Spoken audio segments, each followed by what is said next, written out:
wanita itu hanya terlempar puluhan meter setelah ditabrak oleh mobil yang melaju kencang di jalan. Detik berikutnya, presiden yang jauh di kantor juga terjatuh dalam posisi yang sama di genangan darah. Belum sempat presiden yang baru saja terbangun dengan susah payah memahami apa yang terjadi.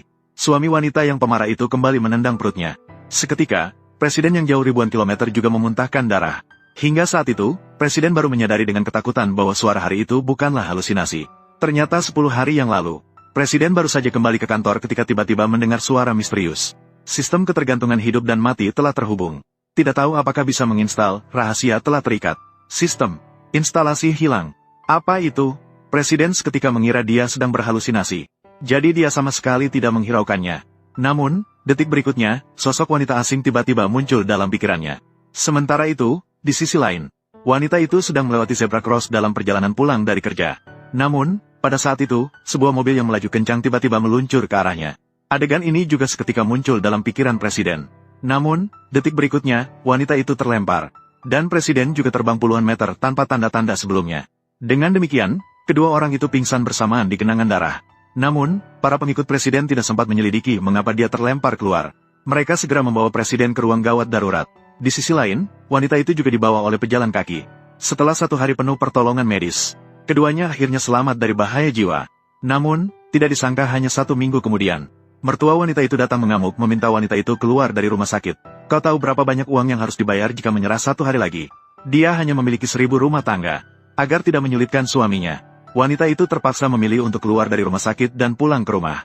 Dan ini adalah suara yang diingat presiden tentang hari itu. Meskipun dia masih meragukan bahwa mengikat hidupnya dengan orang lain adalah hal yang absurd dan hanya halusinasi. Namun, demi berjaga-jaga, dia tetap memerintahkan bawahannya untuk menyelidiki sedikit.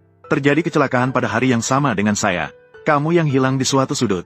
Pergilah mencarinya. Tanpa disadari, wanita itu sudah pulang ke rumah. Dan begitu sampai di rumah, dia menahan rasa sakit dan mulai membersihkan ruangan. Namun, saat itu dia menemukan sebuah asuransi kematian akibat kecelakaan. Di atasnya tertera bahwa jika dia mengalami kematian akibat kecelakaan, suaminya bisa mendapatkan kompensasi sebesar 10 juta. Mengingat selama ini suaminya berhutang banyak uang karena perjudian. Dan kecelakaan yang dialami beberapa hari yang lalu. Sebuah pikiran yang menakutkan tiba-tiba muncul di benak wanita itu. Dia curiga suaminya ingin membutuhnya untuk mendapatkan ganti rugi. Jadi dia menunggu sampai malam. Wanita itu diam-diam menguntit suaminya. Ternyata dia mendengar suaminya memarahi pengemudi yang menyebabkan kecelakaan karena tidak melakukan hal yang benar.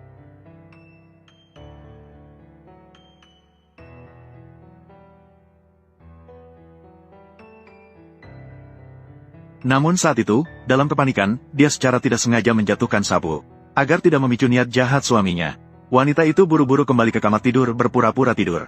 Dan suaminya segera masuk sambil membawa sebilah pisau.